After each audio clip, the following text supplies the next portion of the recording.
Good evening, ladies and gentlemen. Welcome to CHF, your host Odysseus. Now that we got the inspirational dramas out of the way, let's take a look at the big budgeted period pieces. The heyday for such movies dates back to the 1960s with movies like Ben-Hur, Cleopatra, and the Ten Commandments. The reasons for why they had such large budgets is a video all on its own, but for now, let's take a look at a modern incarnation, Troy.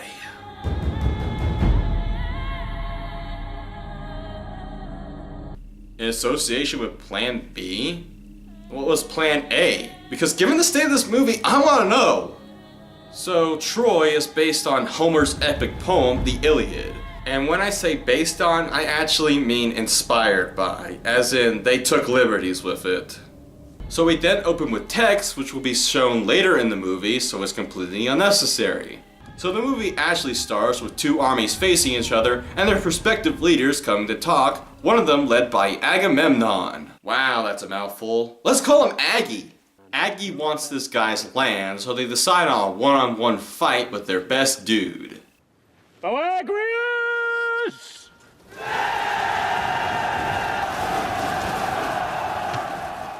Huh. Steve Austin's ancestors weren't very different. Achilles! They then sent out a boy to go find Achilles and Brad Pitt's side butt. Enjoy, heterosexual women and homosexual men!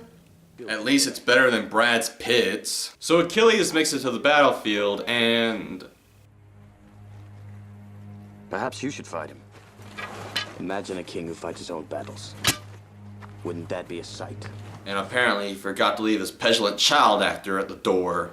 Sunday, Sunday, Sunday! Live at the Metrofield! Steve Austin versus Brad Achilles! And the fight of the millennium! Feast your eyes on the wonder it is! Damn it! Ruined by a trailer moment! We then cut to... Sparta! No! Bad internet video, bad! Where a peace party is taking place between Troy and Sparta. But I have always respected your father.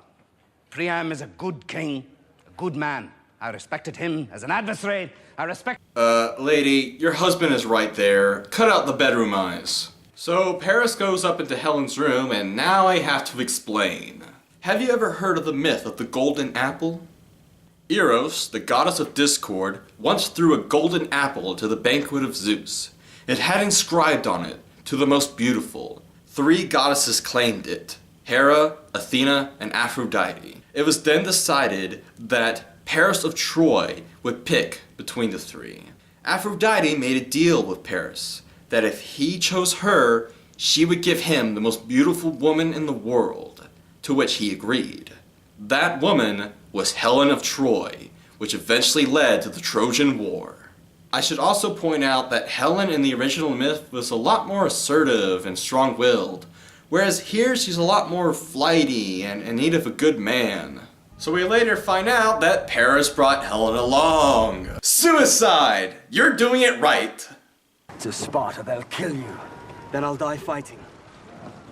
Oh, and that sounds heroic to you, doesn't it? To die fighting. Tell me, little brother, have you ever killed a man? No. Ever seen a man die in combat? No. I've killed men, and I've heard them dying, and I've watched them dying, and there's nothing glorious about it. Nothing poetic. Nothing poetic about dying in combat? Well, that's some big talk coming from something that's inspired by what is basically an epic poem about dying in combat. I can understand if this adaptation was trying to be anti-war, but this movie capitalizes on dramatic violence, so a line like this is nothing but hypocritical. So Menelaus, I'm just gonna call him Meanie, pleads with Aggie to go to war with him. Of course, Aggie's only gonna use Helen as an excuse to attack Troy, but either way, he's gonna need Achilles. Cut to, you know what I just realized? The pacing here is really fast. In the past 20 minutes, we've seen a bunch of characters and barely got any characterization done, and it feels like we're just jumping to location. So Achilles is greeted by some guy, I don't know who he is, in the midst of Achilles training his cousin, Patroclus. So some guy is here to convince Achilles to go and fight the Trojans. They insulted Greece. They insulted one Greek. A man who couldn't hold on to his wife. What business is that of mine? News must travel really quickly for Achilles to already know this. Or has it been weeks? What's going on? Forget Agamemnon. Fight for me. My wife will feel much better if she knows you're by my side. Yeah, I'm sure your wife really cares about you. Achilles is unsure of whether or not to go, so he seeks consultation from his mother, who will be the only goddess in the entire movie. That's right! The book may have dozens of gods show up, but this movie has only one! If you go to Troy, no, you will never come home. And I shall never see you again. Oh really? Because in the book, she sees him plenty of times, even after he leaves. Was this just some kind of writing clause? Does she have this in her contract?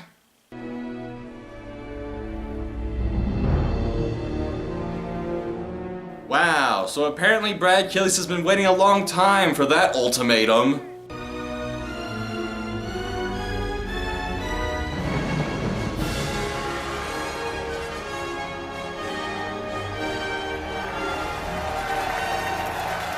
Oh, what a joyous occasion! This isn't supposed to juxtapose with the incoming war at all! We're then introduced to their father, King Priam, and their cousin Perseus. Hector then explains of Paris' wrongdoing and in the impending war brought by Aggie and Meanie. But Priam believes that he's safe behind his walls and gods. I should point out that Priam here is played by Peter O'Toole, who was Lawrence in Lawrence of Arabia. Now I would say something about how he's too good for this, but he died in 2013, so a moment of silence.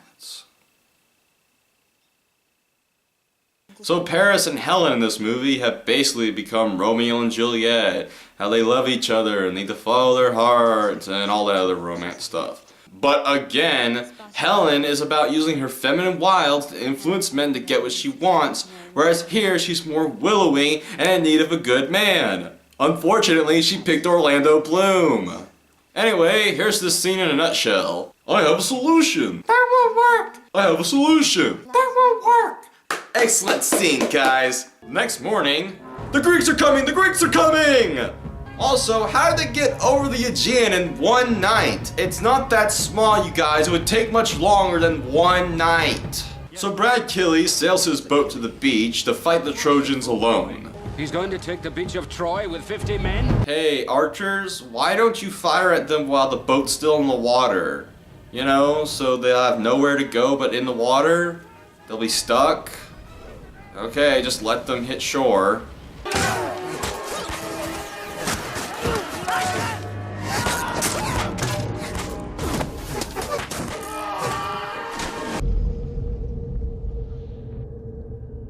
As for the action, it's rather touch and go, with some bits being pretty good while other bits are too close and too shaky, so it's just kinda average. So then we're introduced to Ajax, who's such a badass because he has a big hammer and he takes arrows to the leg without a problem. But Brad Achilles won't be seconded, so he gets his own scene of just fighting guys by himself. He's so badass. And then the Trojans retreat, and then Brad Achilles cuts the head off a statue. He's so badass.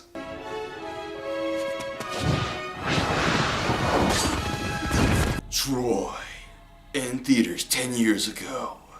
Seriously, how many scenes can basically be used for the trailer? Hector, don't even try to attack Achilles. What are you, hero of Troy?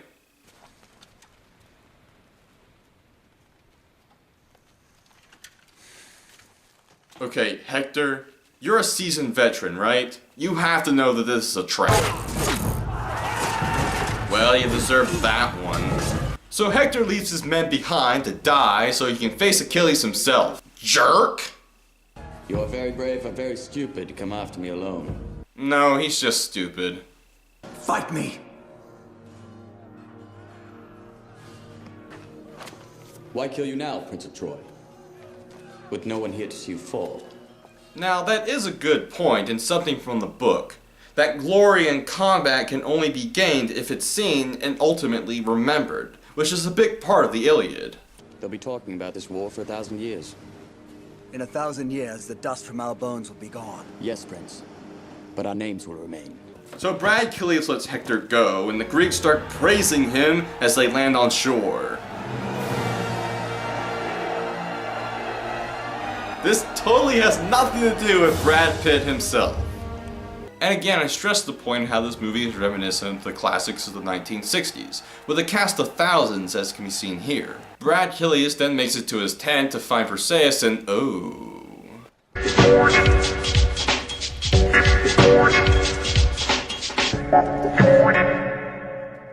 more about the gods than your priests. I've seen them. But we won't see any of them. Thanks a lot, movie. You're royalty, aren't you? You must be royalty.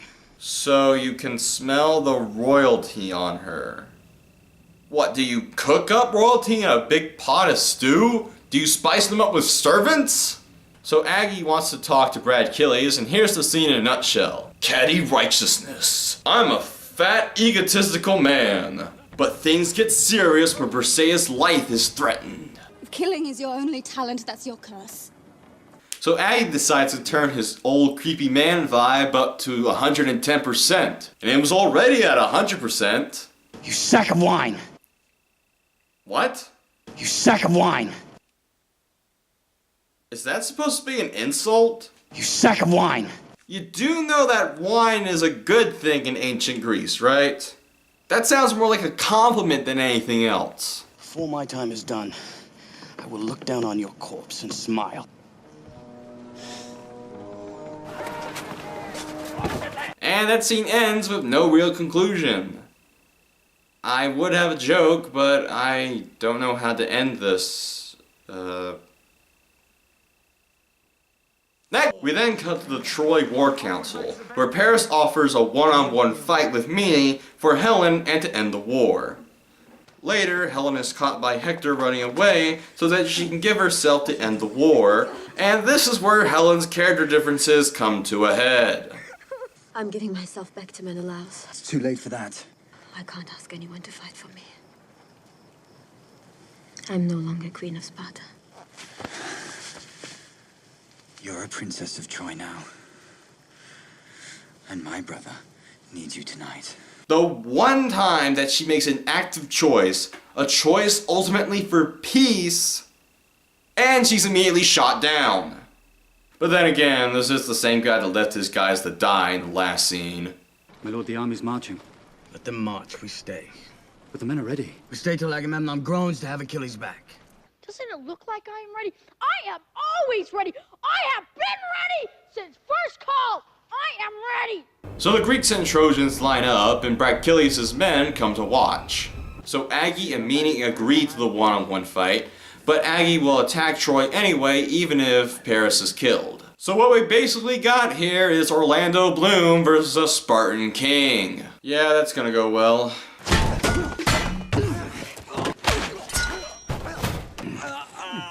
Hey, no spam attacks, that's not fair! So Paris doesn't have the guts, so Hector kills Mene himself. Kill steal! I made 2 video game references because I was feeling naughty.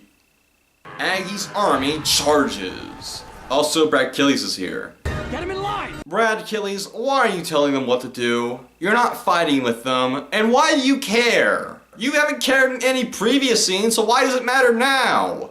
So the battle's going pretty good for the Trojans, and Hector kills Ajax. Spoilers, Ajax never died in the book. Also, I can't help but point out that I'm a fan of long, arduous battles, with lots of wear and tear on both sides, which is what this scene has a lot of. So the battle is a loss for the Greeks, but we do get a scene where they gather up the bodies and give funeral rites, which I think is a good touch.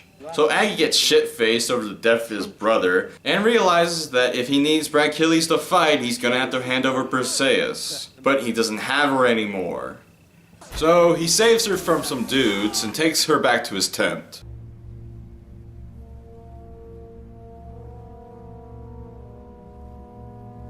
Do it. You'll kill more men if I don't kill you. Many.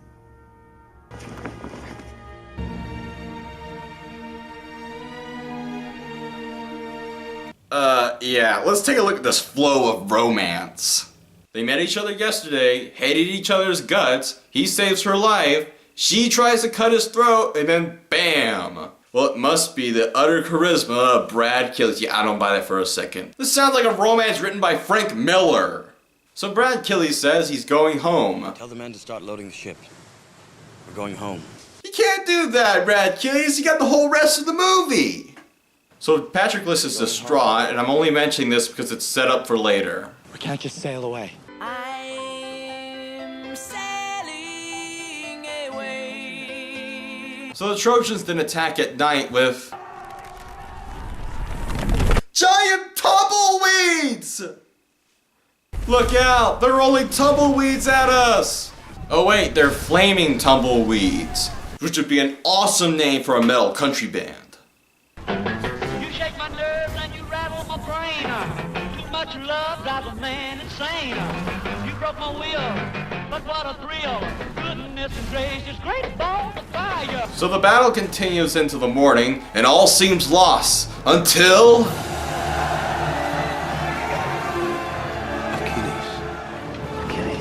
We're saved! So Hector and Achilles meet each other on the battlefield. And then Hector cuts his throat. Movie over, bye!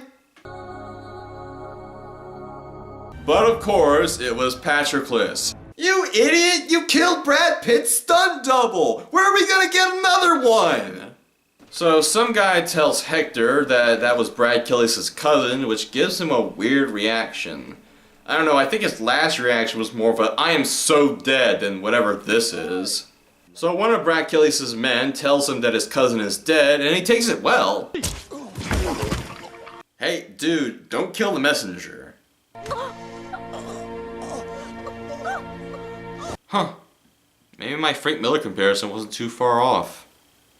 To be fair though, Brad's performance here stands out, and the sorrow over his dead cousin does come off as legitimate. Meanwhile in Troy...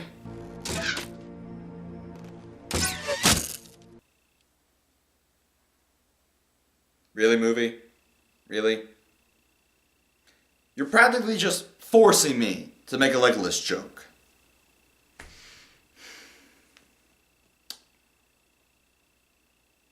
Nope. Come morning, we then get a suiting up montage from Hector and Brad Killies. Don't go! Hector's my cousin. He's a good man. Yeah, real ladies' man, that one. Brad Killies makes it to the gates of Troy. No. Now you might be questioning why they don't just shoot at him, but this harkens back to the book, with the essence of glory and honor taking precedence. So Hector says his goodbyes, and his father gives him a blessing, which didn't happen in the book because he was more pleading with him not to die, but let's move on.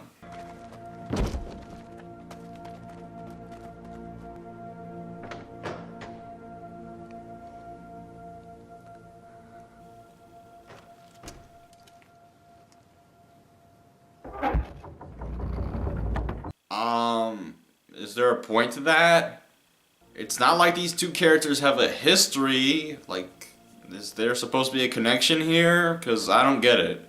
So, this is what the movie's been leading to, folks. $150 million and 8 months of production time to have two guys fight each other. And since I could see that at a local bar, there's no way they can screw this up, right? Actually, it's pretty damn good. Everything comes together in this scene. The music, the cinematography, the choreography. Everything is streamlined and done expertly. Well, except one bit.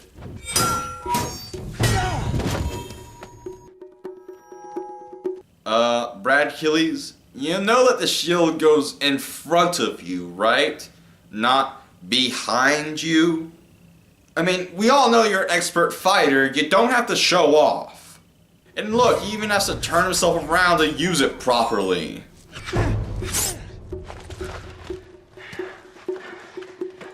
Ah, so he scratched his armor. Which shouldn't have happened because his armor was forged by the gods. And I should know because there's a whole section of the book dedicated to it. Also, the Iliad is weird. So the thing you know is going to happen happens, and he drags Hector's body back to camp.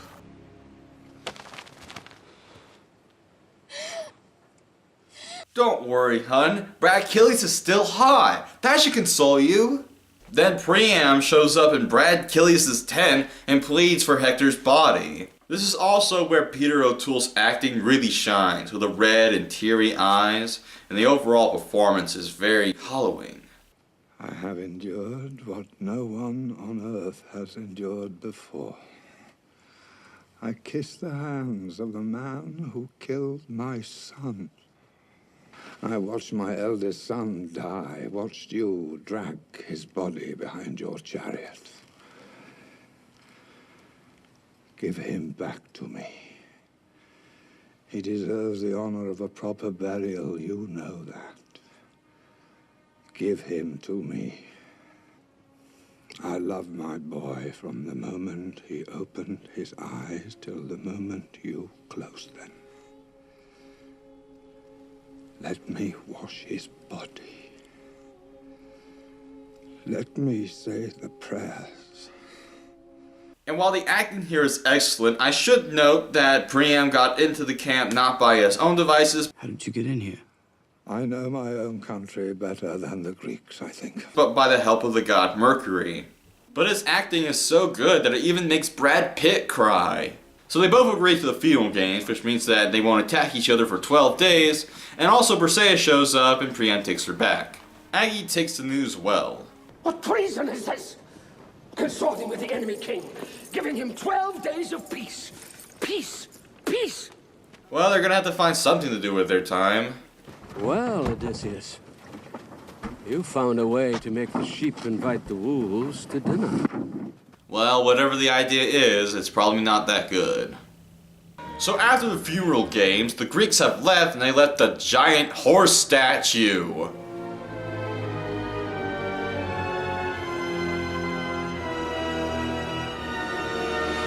A Trojan horse? What a cliche. So they can either take it home with them or they can burn it, and like you would do with any rabid animal you find off the street, they take it home with them, of course! We then get a bit where a Trojan soldier sees the Greek ships and then gets killed. Okay. Come night, a bunch of dudes break out of the horse. Seriously, whoever came up with the idea is a hack! Well, at least this movie has a Trojan horse, so I guess they read the book. Also, Brad Achilles is with them, who is dead by this point in the Iliad. Also, I'd be remiss if I didn't include this.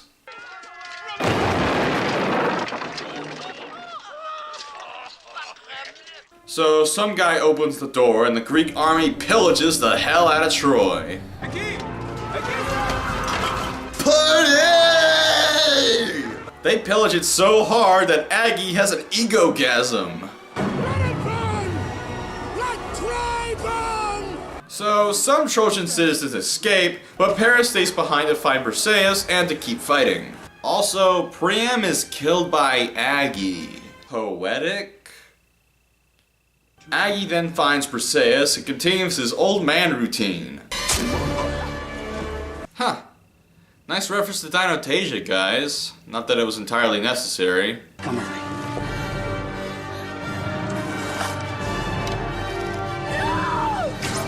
Boo! Boo! You gotta be kidding me! So that arrow just happened upon his weak spot for massive damage. I suppose her yelling out no was supposed to distract Paris, but that should make his arrow go way farther off, not hit him in the tendon. This is just contrived. Also, the greatest Greek hero of all time killed by the weenie Prince of Troy. I cannot say lame enough times to fully express how lame this is. So Paris and Briseis run off and the Greeks find Brad Achilles' corpse. Well, at least we have a body to put on top of the pile. So Brad Achilles' funeral is overseen by some guy. I mean, geez, you think they'd pick a more important person to do this? If they ever tell my story, let them say I walked with giants. Let them say I lived in the time of Hector, tamer of horses. Let them say I lived in the time of Achilles. And the only thing important about you is that you knew important people. While it does have some themes from its source material, Troy seems more interested in being a modern action movie.